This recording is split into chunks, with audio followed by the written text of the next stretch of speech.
Adelante, Gabriela. Muy buenas tardes a todos y bienvenidos al quinto día y último de nuestro Foro Internacional de Inteligencia Artificial.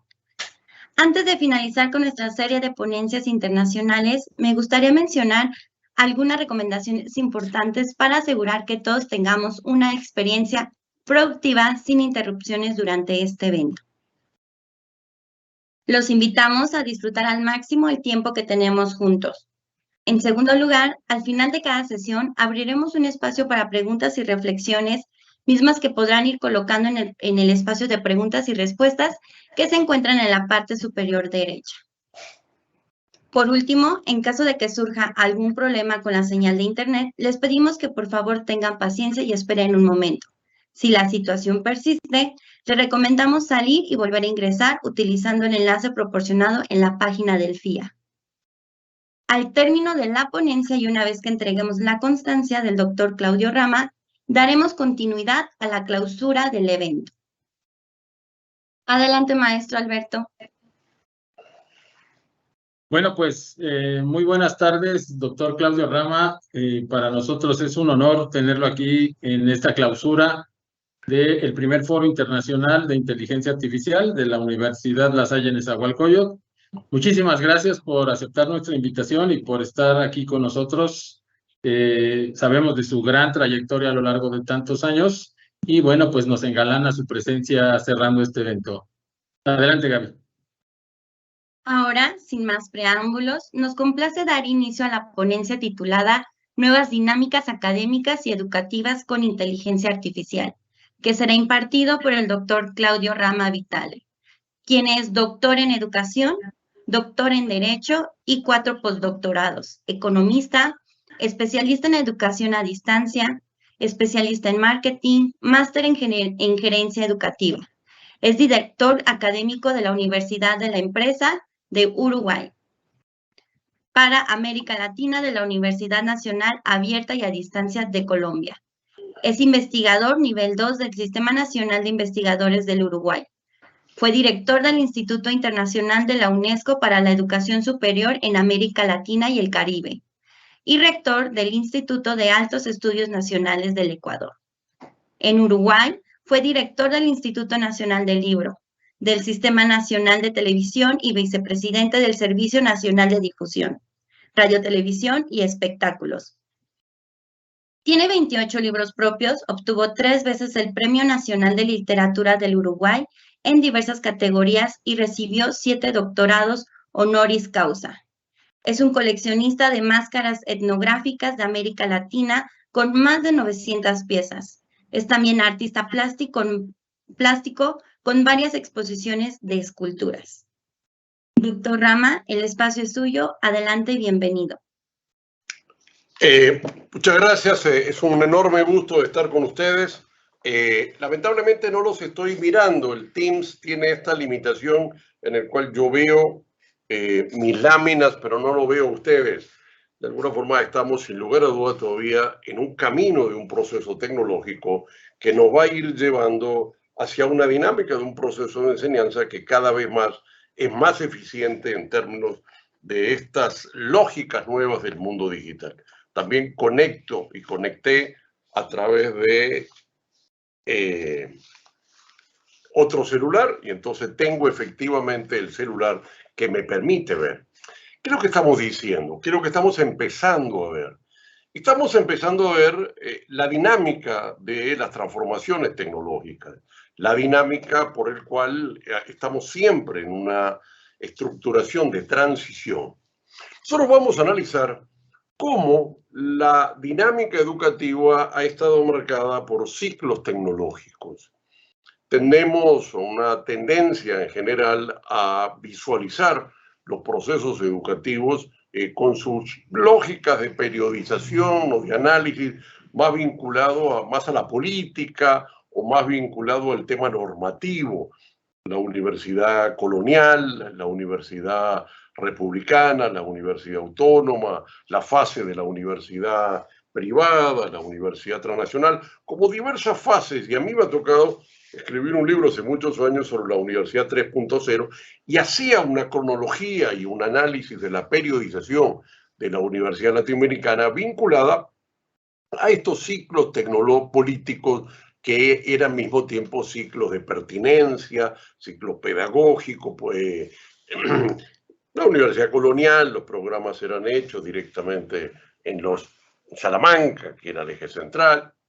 Bueno, empecemos a ver la dinámica de comprensión de la evolución de la universidad desde lo tecnológico para poder insertar dónde estamos ahora en relación a la nueva fase de la educación marcada por las tecnologías de información caracterizadas por inteligencia artificial.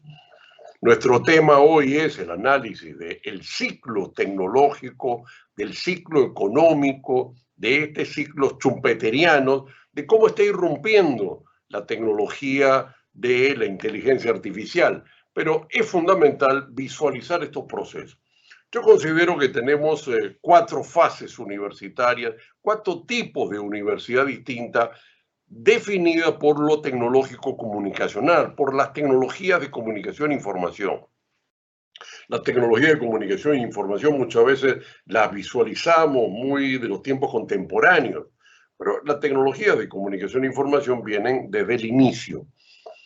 La primera universidad no es la Universidad de Bolonia, la primera universidad es la Universidad de Nankín, hace ya muchos siglos, y se arma como una universidad vinculada a la escritura. La escritura es la primera tecnología de comunicación e información que marca un contexto tecnológico de las características de la enseñanza que se apoyan en la escritura. Hasta ese momento, la enseñanza está estructurada sobre algún nivel de oralidad. La escritura es una forma por la cual la oralidad se registra, queda en un envase distinto que es un texto. En el caso de la Universidad de China, esto estuvo marcado por la característica elitista que tiene el lenguaje de características, de caracteres, que es el lenguaje de China. Esto duró durante varios siglos, una dinámica del proceso marcado por una tecnología de la escritura, y llega prácticamente hasta la universidad donde irrumpe la imprenta. O sea, la escritura, los textos cuniográficos, las universidades de la época medieval en el cual escribían los textos que eran textos griegos, pero que siempre eran en una forma vinculada a el producto único de registro.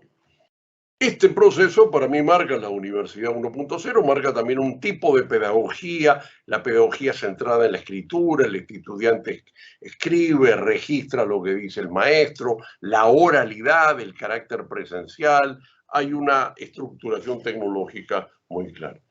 Posteriormente vamos a tener la irrupción de la imprenta. La imprenta no solo es la imprenta de Gutenberg, se ha analizado también mucho la irrupción de una imprenta en Japón, en Corea, perdón, que cumple el mismo rol de tipos móviles de la imprenta gutenbergiana. También, así como hay un conjunto de componentes que determina en el mundo de la iglesia, en la lucha de los luteranos, en la búsqueda de la interpretación de las escrituras, no a través de los religiosos, sino directamente en los textos, hay toda una concepción y un contexto en el cual nace la imprenta. La imprenta se focaliza en la etapa o la fase, perdón, en la región del norte de Europa, en el cual allí hay una pluralidad de elementos que van a producir las grandes reformas religiosas. Allí nace la fábrica educativa, nace un tipo de enseñanza en el cual se articula el docente, el profesor, el maestro o el cura y un recurso de aprendizaje que es el libro. Este es el mundo de la imprenta, es el mundo de la mecánica, es el mundo que además no solo produce la imprenta de tipos móviles, obviamente muy limitada, porque no es eléctrica, va a ser mucho después con lo analógico, pero aparece una enseñanza vinculada a recursos de aprendizaje como los mapas, los planos, los carteles, los gráficos. O sea, vamos a tener una dinámica de enseñanza muy vinculada a la mecánica, que es lo que aparece en el tiempo de la Ilustración. Va a durar varios siglos también, va a desarrollarse crecientemente un tipo de dinámica pedagógica, como es por ejemplo el seminario de Humboldt, que es uno discute con el libro, entonces hay toda una metodología que aún hoy se mantiene en lo que son los seminarios doctorales, que se discute con el libro, no se discute con el autor, y que al mismo tiempo hay un proceso de interacción en la enseñanza y el recurso de aprendizaje.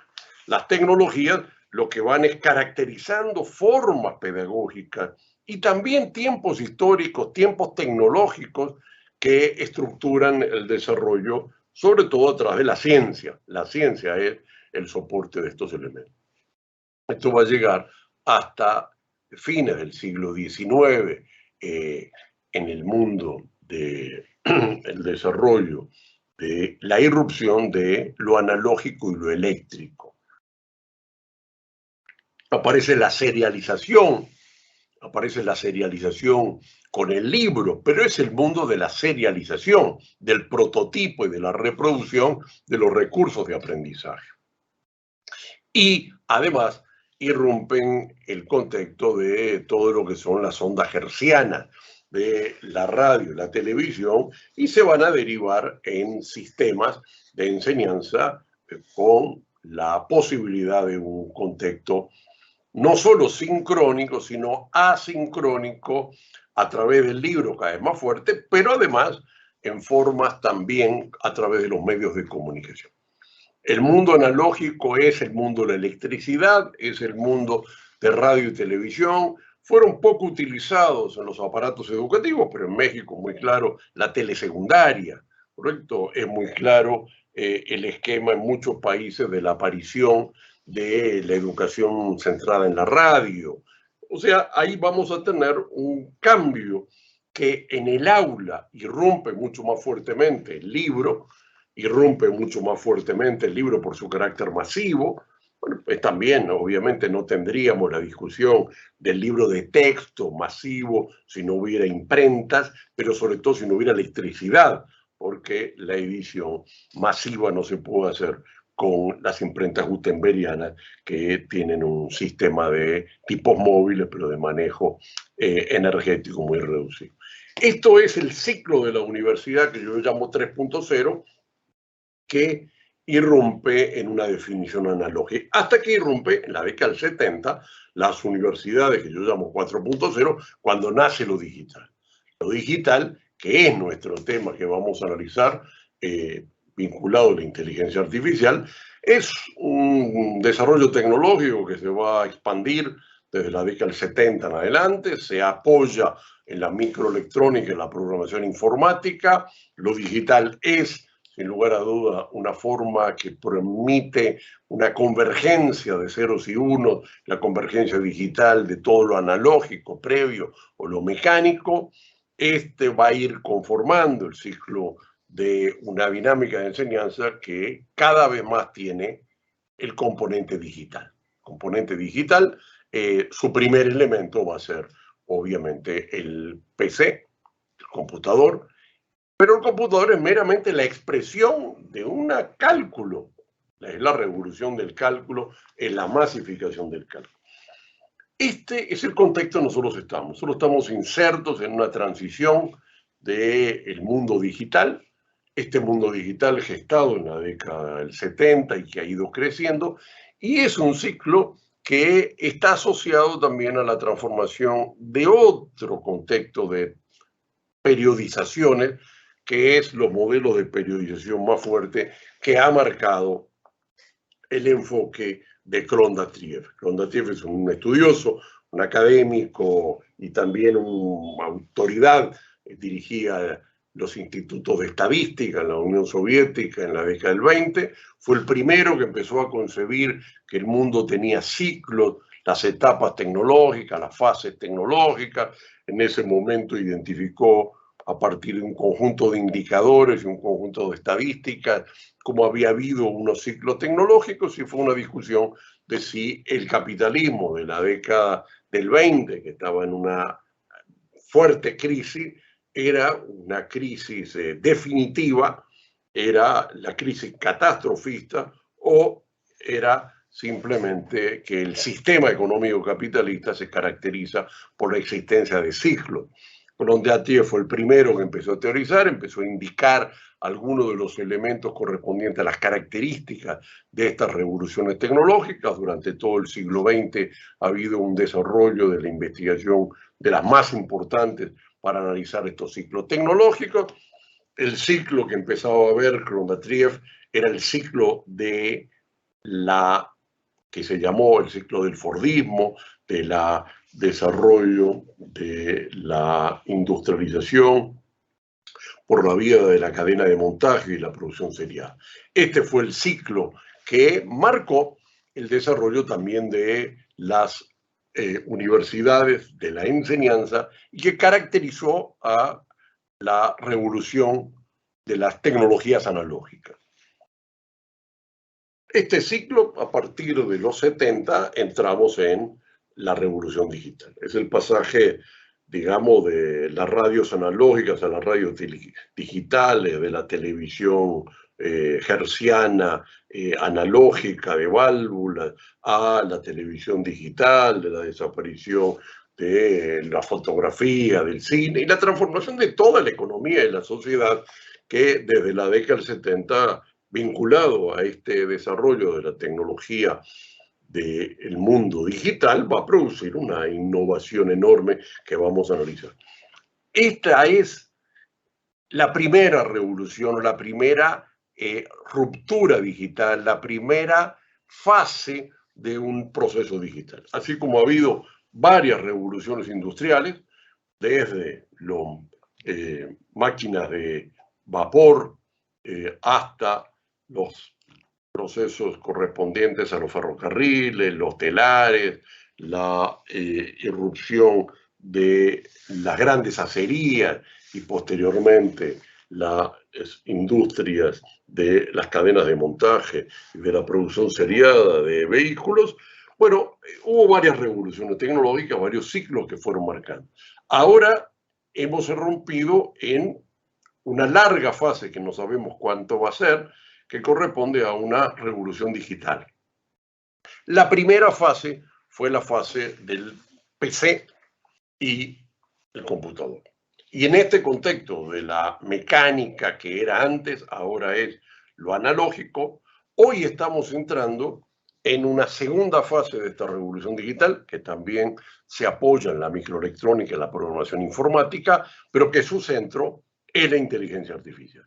Mientras que en el otro el centro era el cálculo y el computador, este es la inteligencia artificial, con algunas articulaciones vinculadas a la mecánica de los robots. Pero el eje vamos a analizarlo rápidamente. La disrupción digital que hubo durante la década del 70 fue una disrupción que impactó en todo el proceso de la sociedad. Irrumpió también claramente en las dinámicas educativas. O sea, si nosotros intentamos conceptualizar y diferenciar la disrupción tecnológica en los aspectos propiamente comerciales, organizativos, de la oferta, en los procesos de gestión, en las lógicas académicas o en las lógicas pedagógicas, vamos a encontrar una enorme cantidad de cambios en las formas en las cuales se gestiona el conocimiento, se gestiona la investigación, se realiza la administración, se realiza la enseñanza, que vamos a intentar analizar, que caracterizaron a este tiempo de transiciones desde los años 70 y 80 en adelante. Indudablemente son transiciones que tienen una heterogeneidad, algunos países avanzan más rápido, algunos sistemas avanzan más rápido, algunas lógicas del proceso van a ir desarrollándose más rápido, pero vamos a analizar que nosotros hemos tenido una transición tecnológica durante los últimos 50 años, porque estos ciclos de Krondatiev son ciclos de 50, 60, 70 años, y al mismo tiempo esta transición en las tecnologías también ha implicado una transición de los sistemas educativos, porque los sistemas de comunicación e información son determinantes, como vamos a analizar. Bueno, el análisis que corresponde es, así como hemos tenido disrupciones en estos tiempos de la lógica digital desde los 70 y 80 en adelante, bueno, pueden ser las hipótesis al mismo tiempo los campos de investigación para analizar cuáles van a ser el conjunto de transformaciones que está desarrollando y va a desarrollar la inteligencia artificial. Nosotros estamos colocados hoy en términos de una fase que se inicia. Es como si estuviéramos sentados en 1920 en una fase que se inicia con la radio y la televisión, o sentados en 1970, 80 con una fase que se inicia que es Internet, la microelectrónica, la programación y obviamente el cálculo y la lógica digital. Vamos a visualizar muy rápidamente cómo este conjunto de elementos, de disrupciones del mundo digital fueron marcando los procesos educativos. Porque todo ciclo tecnológico, todo ciclo político o ciclo social se basa de alguna forma en una determinada conceptualización de desarrollo, de inicio, de consolidación, de generalización, de madurez y de agotamiento. O sea, los modelos que se han trabajado en el siglo XX para intentar organizar las formas en las cuales se puede conceptualizar y ordenar la evolución histórica vinculada a las tecnologías, bueno, han ido mostrando claramente no solo que tenemos ciclos tecnológicos desde 1200, se ha analizado, que tienen que ver con una innovación tecnológica rupturista, que después esa innovación tecnológica rupturista va a tener avances de tecnologías incrementales dentro de ese mismo paradigma, y que finalmente esta tecnología, llegado a un punto, no tiene la eficiencia, la capacidad de cumplir las demandas, y al mismo tiempo aparecen otras tecnologías. Esta es una lógica en la cual en todo desarrollo tecnológico se manifiesta este proceso. El inicio de la revolución y de la disrupción, obviamente habíamos ya marcado que es el computador, el cálculo, y esto ha tenido sus etapas. Uno de los elementos para analizar esas etapas, obviamente, son los productos educativos y las formas en las cuales se estructuró. Pero también estamos viendo hoy cómo cada una de estas fases, de estas etapas dentro del ciclo de Krondatiev, han estado marcadas y están marcadas por la tecnología de las dinámicas de inalámbrica. Nosotros estamos hoy en la entrada del 5G, en lo que implica el 5G. Bueno, el ciclo correspondiente donde estábamos analizando, que es la revolución digital, desde los 70 estaba caracterizado por el 1G en la comunicación telefónica. El 1G no permitía el desarrollo de muchas áreas, y vamos a ir viendo que muchas de las tecnologías de comunicación van a estar asociadas a esta evolución, a esta dinámica. El eje central de la revolución digital fue claramente el PC. El PC nos trajo el software, nos trajo el paquete Office y sobre todo nos trajo el PowerPoint. Metió la computadora en el aula y el PowerPoint cambió radicalmente el proceso de enseñanza. Hoy estamos inclusive trabajando con PowerPoint en una etapa que es ya el inicio de una nueva fase, que es la inteligencia artificial. El PowerPoint fue la primera fase en esta materia, el software también de la estadística, del manejo de datos, como es el Excel, y por algo esta enorme empresa que es Microsoft se apalancó en productos que fueron esta dinámica de importancia. La segunda fase ya de avance en la consolidación, no solo fue la consolidación de grandes empresas del sector digital y la superación de muchas de las empresas del mundo anterior, analógico, de la mecánica, más allá de alguna continuación, en general hubo una transición. Pero cuando vamos llegando a el 2G, cuando vamos llegando al escenario ya no de los procesadores del 386, sino estamos llegando no del 286, el 386, el 486, cuando empezamos a llegar a la irrupción inclusive de Internet, aparecen las plataformas LMS. Empieza a aparecer ya una educación que conecta con la virtualidad, que conecta con plataformas, que conecta con el espacio de interacción. Esto va a tener una fase posterior de generalización que lo vamos a ver en los MOOCs. Los MOOCs implican una interacción mucho más potente, universidades de segundo piso con plataformas y redes globales. Estamos viendo ya una generalización del modelo digital que entra en un desarrollo cada vez más fuerte de la programación, irrumpe la nube vinculado con el contexto de las redes y va desapareciendo esta lógica cerrada, nacional, independiente de las instituciones educativas, más caracterizada sobre el mundo analógico, sobre el mundo tradicional mecánico, como espacio no conectado. Empiezan a armarse la red y los nodos de la red, y es parte de un desarrollo.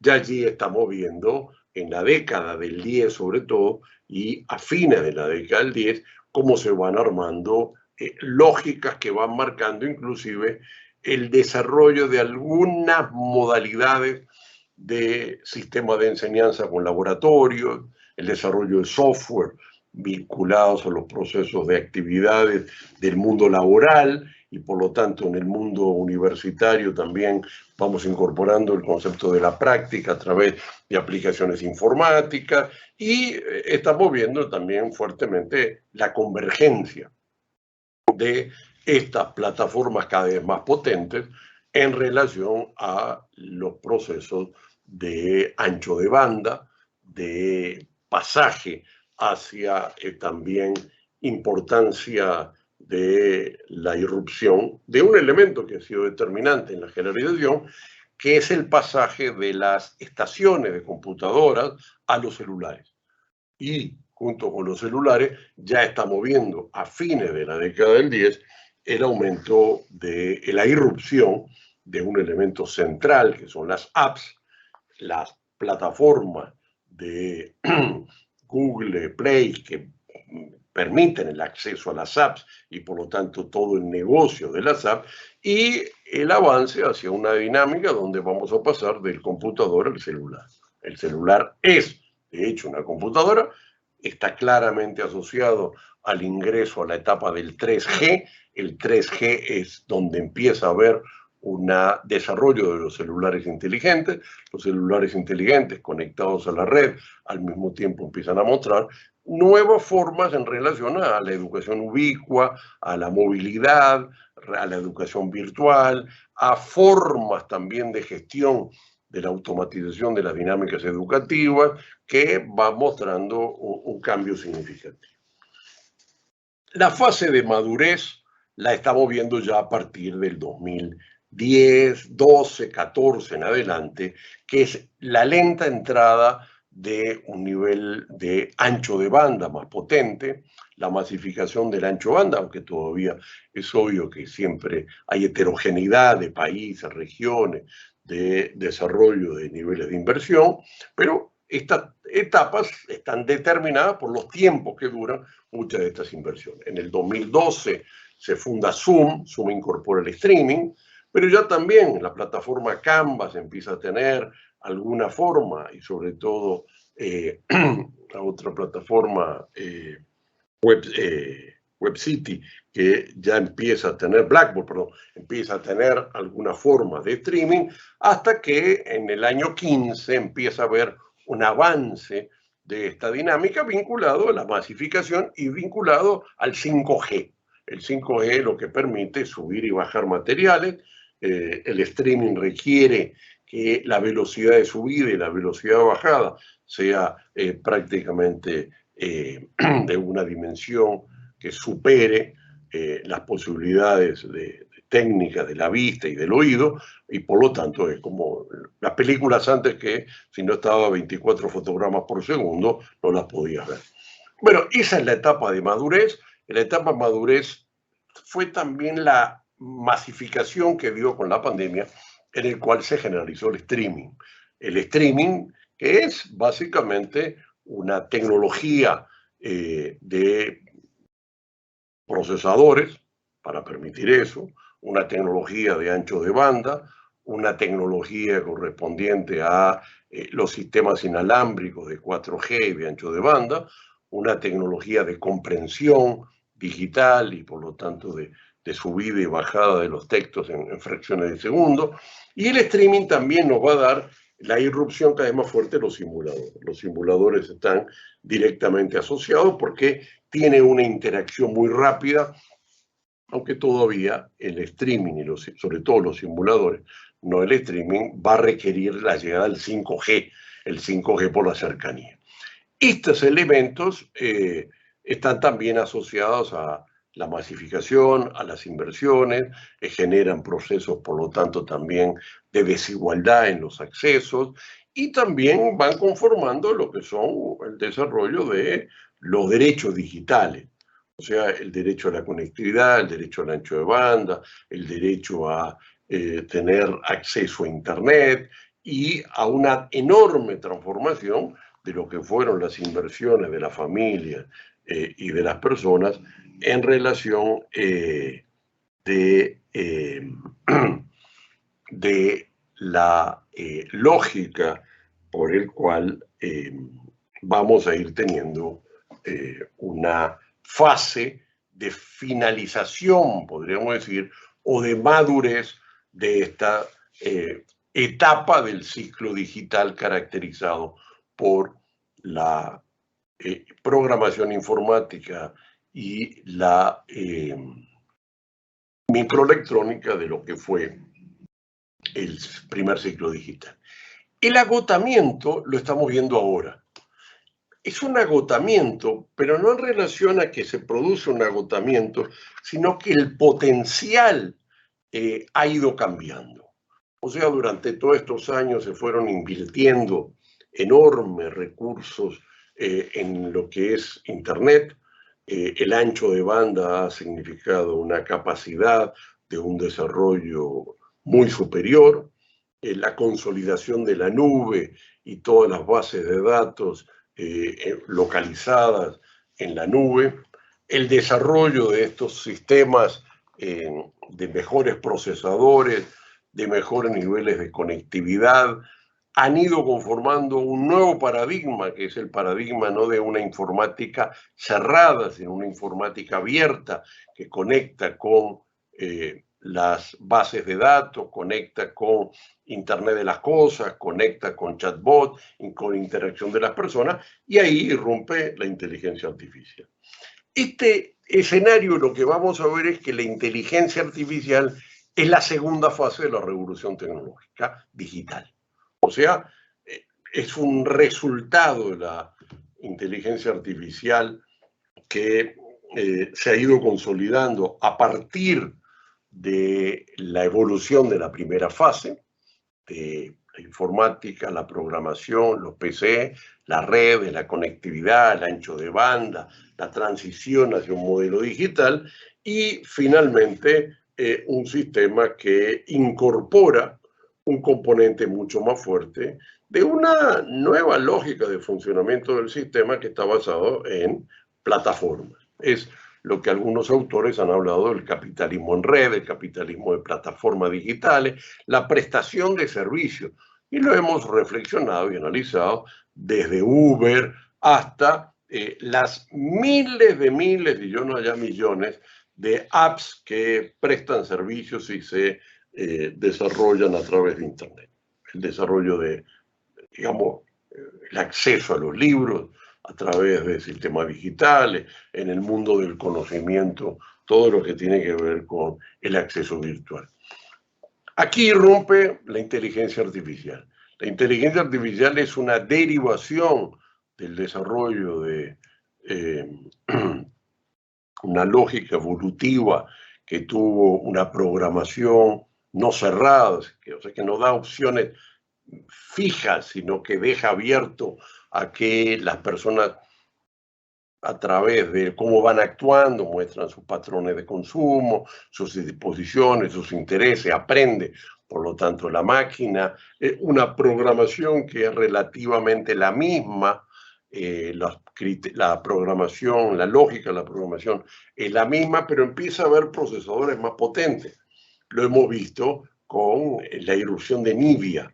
NVIDIA es la que produce los procesadores gráficos. Los procesadores gráficos son mucho más eficientes para la gestión del volumen de informaciones que requiere la inteligencia artificial, mientras que los procesadores de Intel hacen unas actividades únicas y concentradas, entre que no terminan una, no pueden terminar de desarrollar las otras. Los procesadores de NVIDIA trabajan en paralelo y se integran más.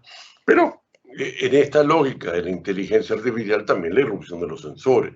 Empezamos a tener la lógica de sensores, la Internet de las cosas, ¿correcto? Que nos van mostrando un conjunto de transformaciones.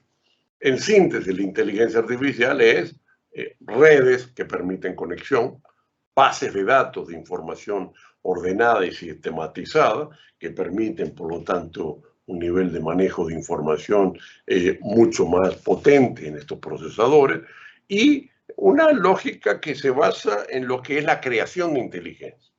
Lo que me interesa marcar en este sentido, vamos a ir avanzando, es que la inteligencia artificial es una derivación del ciclo anterior, es una derivación de los datos, el dataísmo, de los procesadores cada vez más potentes, de redes de Internet, de una demanda de información.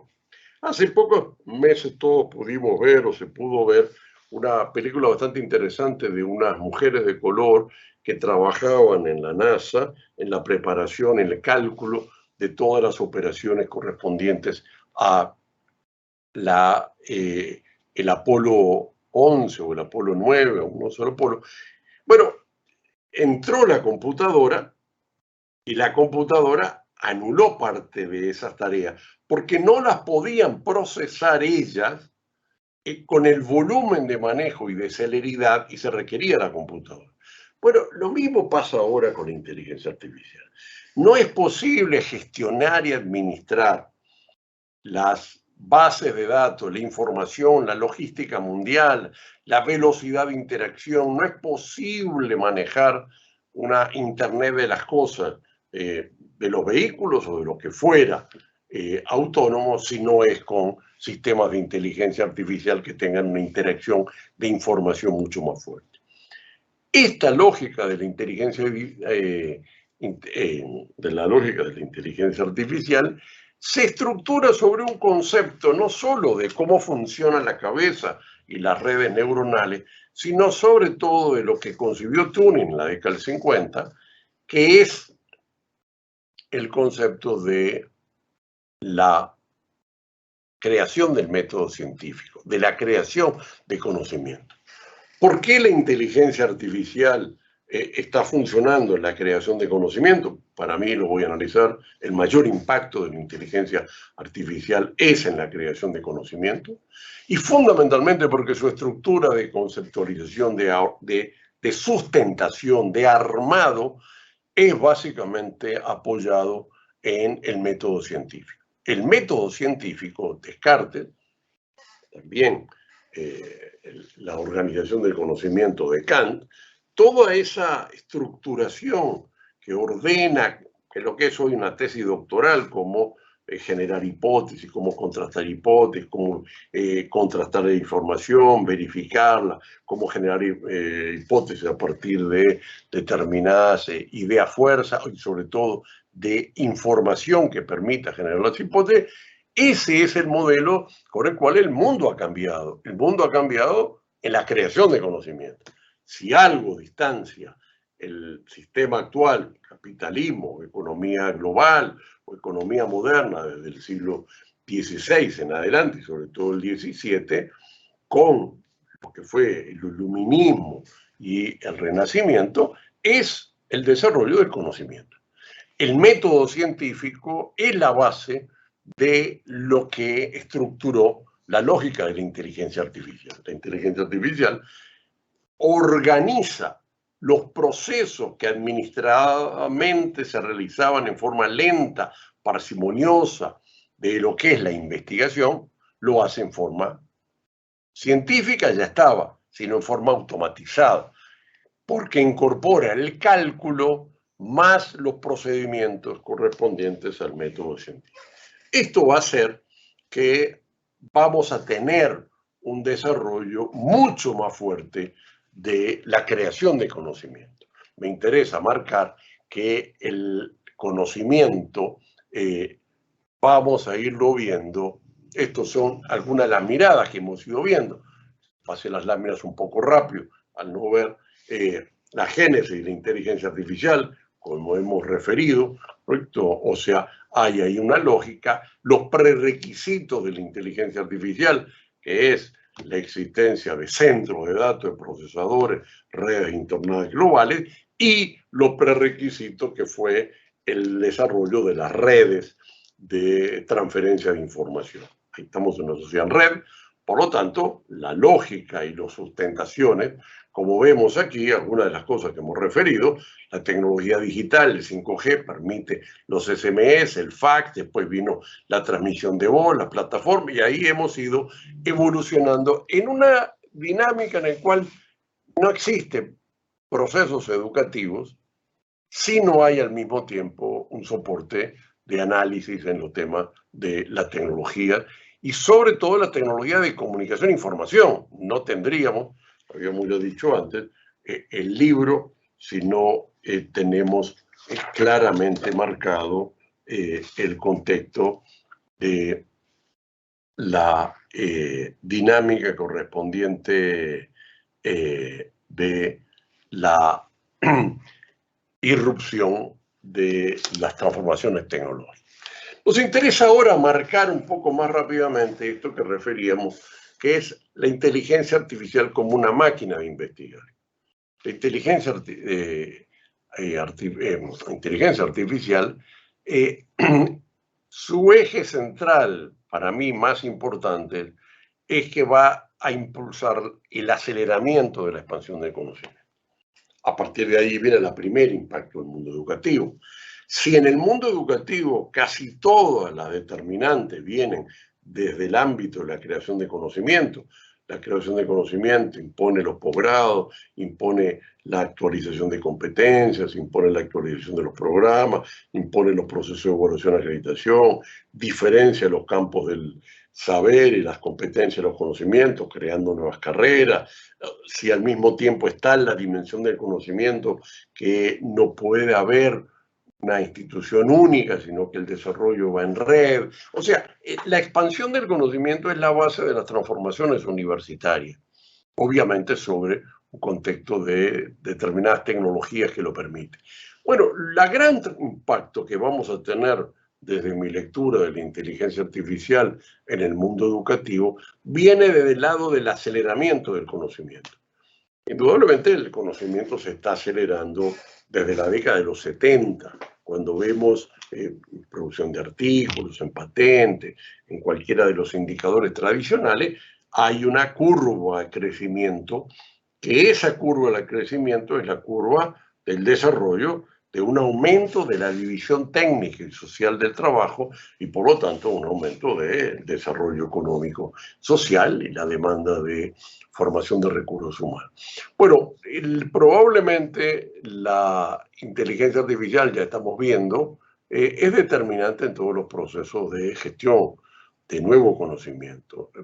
Todos los días irrumpe un conocimiento nuevo, vinculado a que la inteligencia artificial ayudó a entender unos jeroglíficos que no se entendían, llegó a descubrir formas de irrupción del cáncer, en los pulmones, a partir del análisis de miles de placas. Y así estamos viendo todos los días, muy rápidamente, y recién estamos en el iceberg, la parte que se ve de este nuevo desarrollo del ciclo tecnológico, del ciclo schumpeteriano, impulsado por una gran creación destructiva que es la inteligencia artificial. Pero es una inteligencia artificial de creación de conocimiento, de máquina de aprender, de comparar, de crear nuevo de conocimiento, de cotejar, de verificar. Y por lo tanto, nuestro primer impacto del ámbito educativo va a estar dado por la propia expansión del conocimiento que se produce vinculado a la inteligencia artificial. En términos de que la inteligencia artificial va a expandir el conocimiento, va a contribuir muy rápidamente al pasaje de una sociedad de información, que meramente hemos accedido a información por las redes, por los medios de comunicación, por la masificación de las redes de comunicación e información, tanto las redes sociales como las redes de las grandes cadenas de comunicación internacional. Vamos a entrar en una sociedad de conocimiento, porque la palanca fundamental del impulso es el impulso derivado de la creación de conocimiento. Probablemente no tendríamos esto como sistematización de mecanismos de descartes automatizados si no hubiera habido el cálculo que se produjo en la década de los 70, la calculadora que tanto cambió los sistemas educativos. La calculadora es lo que va a cambiar, obviamente, el proceso de enseñanza y también las formas en las cuales se va a cambiar en su momento los procesos del mundo de trabajo. Ahora lo vamos a tener con la inteligencia artificial. El valor de la inteligencia artificial, indudablemente, es un valor que está dado claramente en la sociedad contemporánea. Es una sociedad en la cual la inteligencia artificial o el conocimiento tiene un valor. Esto va a ir desapareciendo tareas, eso refiere a otro tema, pero me interesa ahora ir avanzando hacia cómo impacta, y quiero poner algunas reflexiones, algunas láminas, sobre todo vamos a poner, porque ya los tiempos van a cerrar, cómo hay algunos impactos en la educación de lo que visualizamos. Nosotros tuvimos, si ponemos en la búsqueda de información, procesos desde la irrupción de la biblioteca y el mecanismo para conseguir información. Pensemos en el libro de El nombre de la rosa. La biblioteca fue el centro en el medioevo. La biblioteca fue el centro en la fase de la década del 20, las grandes universidades. En el medio está la biblioteca, la masificación. Eso derivó en la irrupción del modelo de Weber para ordenar los libros, la clasificación, los tesauros. A partir de allí empezamos a tener una saturación de información, cómo ordenarla. Apareció los buscadores como mecanismo de acceso a la información, y hoy tenemos las dinámicas de las inteligencias artificiales generativas o las comunicacionales, como GPT, Claude y muchas otras más, que de alguna forma nos facilitan ya no la información, sino la información procesada, la información sistematizada, la información depurada. Como dice Shannon, el valor de la información es el grado de precisión y de utilidad. Es claro que vamos a tener. Tenemos sin duda, indudablemente un impacto en la enseñanza. O sea, yo quiero poner aquí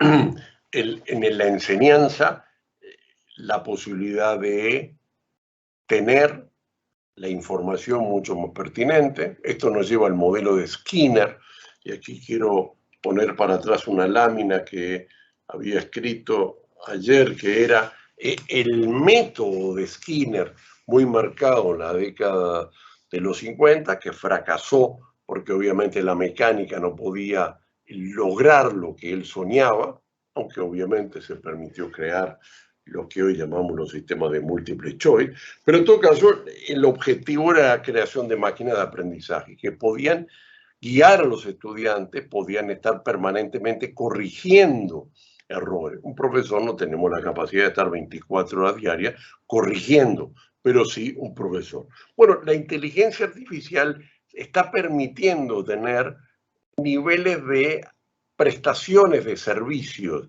de asistencia en el proceso de enseñanza, obviamente con un nivel de información mayor. Pensemos que los primeros software de inteligencia artificial se apoyaban casi en Wikipedia.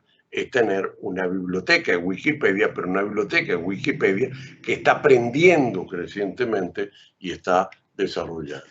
En esta dinámica, la formación y la lectura, en la medida que la síntesis de los textos, en cualquier campo del conocimiento aparecen 60, 80 libros significativos por mes sobre un tema específico del conocimiento.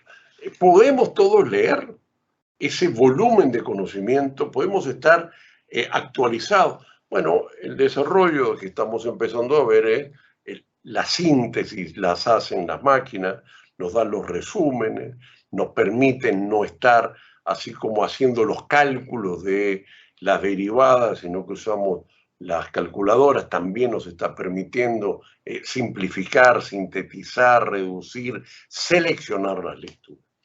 En las prácticas que tienen que ver con los modelos de simulación, el desarrollo de la simulación, está claro que un modelo de enseñanza basado en problemas es mucho más potente si las variables se pueden alterar.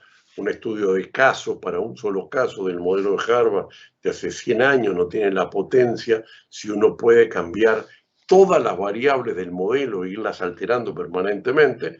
Bueno, los simuladores están muy claros en todo el tema de la enseñanza de las prácticas de aviación y cada vez lo estamos viendo más fuerte. Y indudablemente vamos a ir viendo en esta dinámica que ya se ve cómo ayudan a la evaluación en relación al mejoramiento de las personas. ¿Correcto? El computador, el sistema de inteligencia artificial permite ir evaluando mucho más fuertemente estas formas del resultado. Me interesa particularmente también apuntar al tema del aprendizaje, que es hoy muchas personas, me ha pasado yo mismo, de empezar a discutir con software de inteligencia artificial, hacerle preguntas, respuestas, hacerles otras preguntas, debatir, pero ¿por qué no tiene esta mirada? ¿Por qué? Y es altamente eficiente, no solo en el suministro de información, sino en la discusión. ¿Por qué no incorpora esta perspectiva? Tal autor dice tal tema. O sea, hay un nivel de interacción que va a permitir un autoaprendizaje. Y eso me interesa reforzar, porque la tendencia educativa, de las tendencias educativas más fuertes, es la tendencia al autoaprendizaje. Si pensamos cuando estamos hablando de la Universidad 1.0 o antes, o la dinámica de evolución a la 2.0 o la 3, lo que estamos viendo cada vez más es importante el peso del autoaprendizaje o el peso de los recursos de aprendizaje en la enseñanza. No aprendemos solo del docente, sino aprendemos del docente y los libros, aprendemos del docente y los simuladores, aprendemos del docente y los videos o los materiales, aprendemos del docente y los buscadores. Bueno, esto nos está marcando claramente el contexto correspondiente a una dinámica de aprendizaje. En el seguimiento, en la capacidad de seguir, lo vamos a ir viendo, todavía estamos en el iceberg en esta materia. En la investigación, indudablemente, la máquina permite un desarrollo de investigación muy fuerte. Por lo tanto, si uno empieza a ver el conjunto de análisis de lo que es previsible que impacta la dinámica de educación, el acceso a la información, la interacción hombre-máquina con chatbot, la enseñanza, la gestión de la práctica, la evolución continua. Obviamente estamos teniendo una transformación y un cambio en la educación que nos plantea, bueno, cuáles son las funciones de la articulación. Y en este sentido me interesa ir a un punto de esta lámina, que es unos autores que han analizado la relación entre hombre y máquina viendo el desarrollo actualmente de la inteligencia artificial. Daugherty y Wilson ya analizaban, intentaban conceptualizar los tiempos históricos en toda la evolución, de separar actividades humanas exclusivamente de actividades solo de las máquinas y de áreas en las cuales hay humanos complementando a las máquinas o máquinas empoderando a los humanos. Y eran actividades híbridas.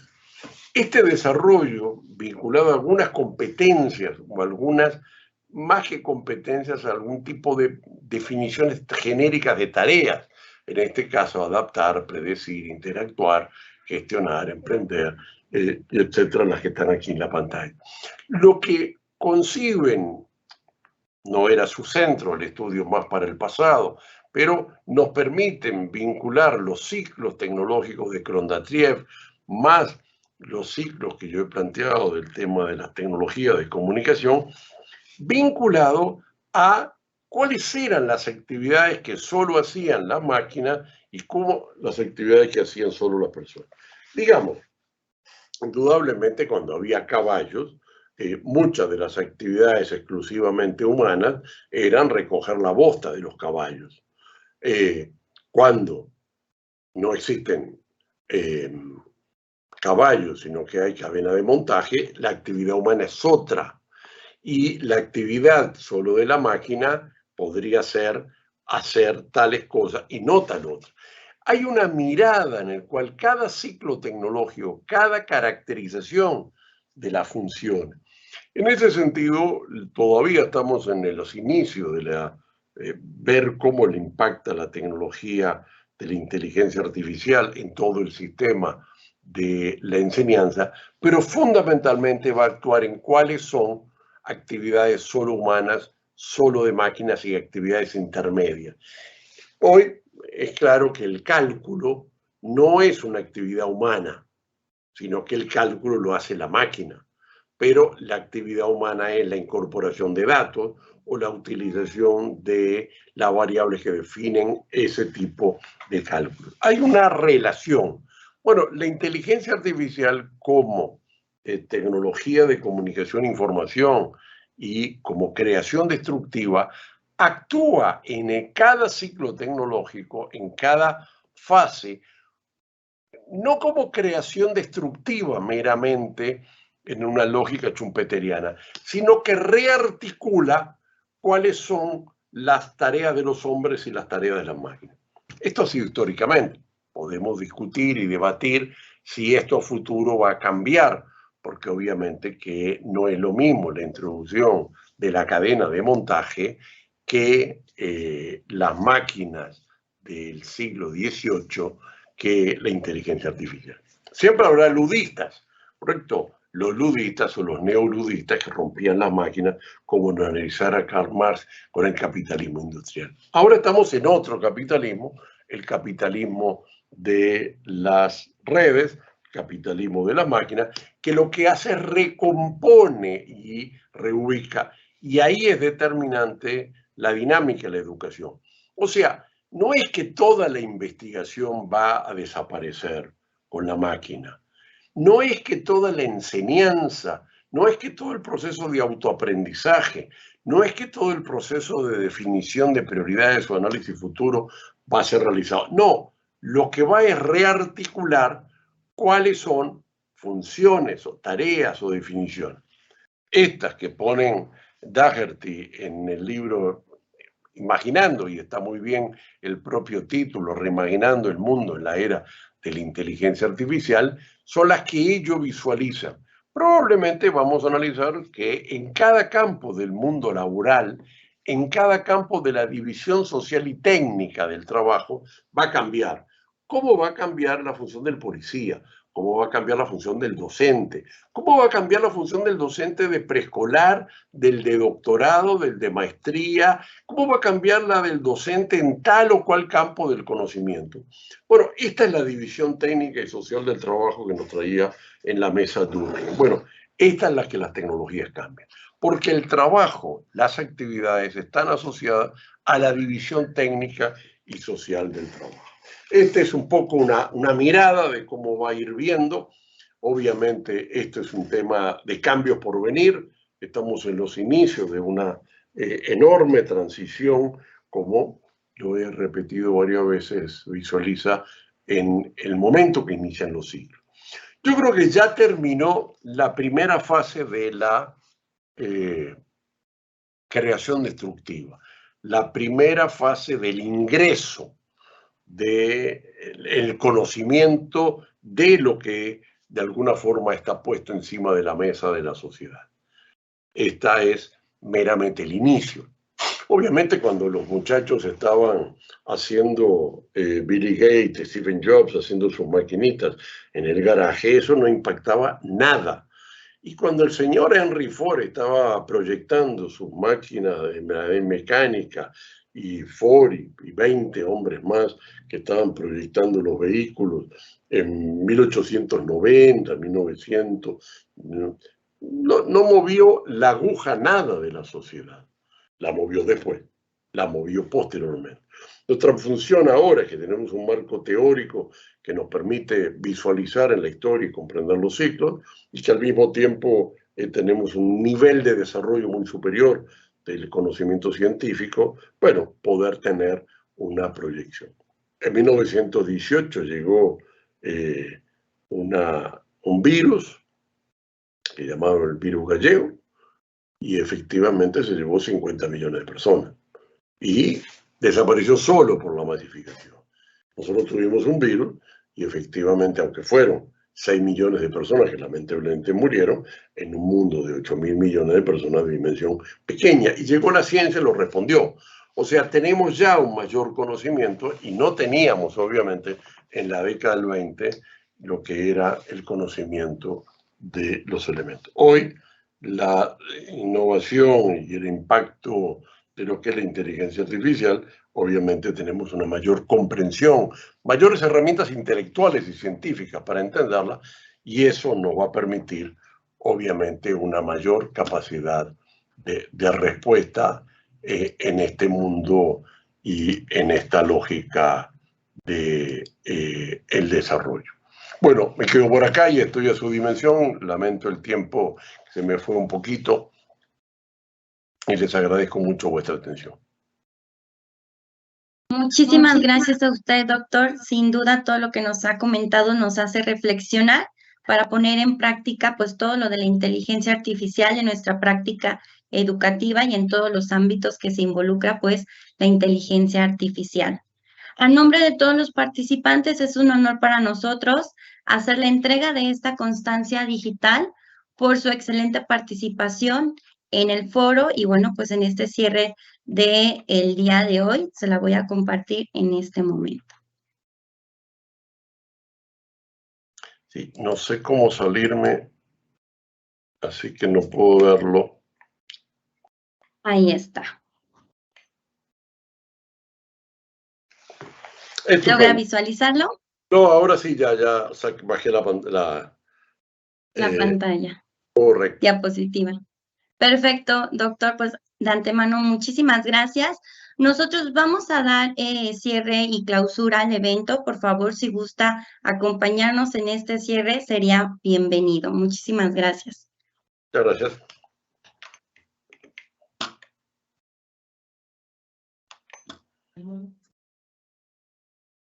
Bien, ahora daremos inicio en la clausura al primer Foro Internacional de Inteligencia Artificial, por lo que cedo el espacio al maestro Alberto Pérez Chávez, coordinador de Educación a Distancia. Bienvenido, maestro. Muchas gracias, Gaby.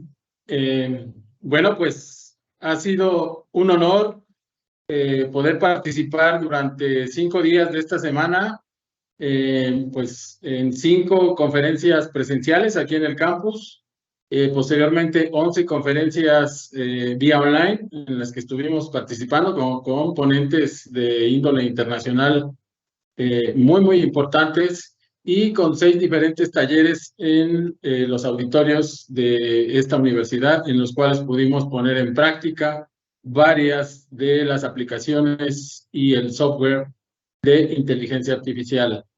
A lo largo de esta semana pudimos ampliar nuestros conocimientos en inteligencia artificial, pudimos hacer debates y afortunadamente hubo una diversidad de opiniones, de visiones y de investigadores, docentes y personalidades expertas en la parte de la inteligencia artificial. Pues muchísimas gracias a todos los participantes, tanto presenciales como virtuales. De la parte de la coordinación de educación a distancia, estamos muy contentos de que nos hayan acompañado. Pues muchas gracias. Cedo la palabra a la maestra Garra. Gracias, maestro Alberto, por sus palabras. En este momento le damos la palabra al hermano Andrés Govela Gutiérrez, rector de la Universidad La Salle en Nezahualcóyotl, quien dirigirá un mensaje. Adelante, hermano. Muchísimas gracias, Gaby. Muchas gracias, Alberto, por darme la palabra en este momento. Estoy realmente muy contento de haber sido sede virtual de este foro en inteligencia artificial. Creo que con ello estamos participando de la misión universitaria de construcción de futuros. Ya el doctor Claudio nos indicaba de manera muy clara en esta conferencia de cierre que le agradecemos especialmente esta visión de nuevas perspectivas que nos plantea la inteligencia artificial en todas las áreas de la vida humana, pero especialmente en la parte de la educación. Esperamos seguir contando con la participación de estos importantes ponentes a nivel internacional y seguir participando de la construcción de nuestros futuros.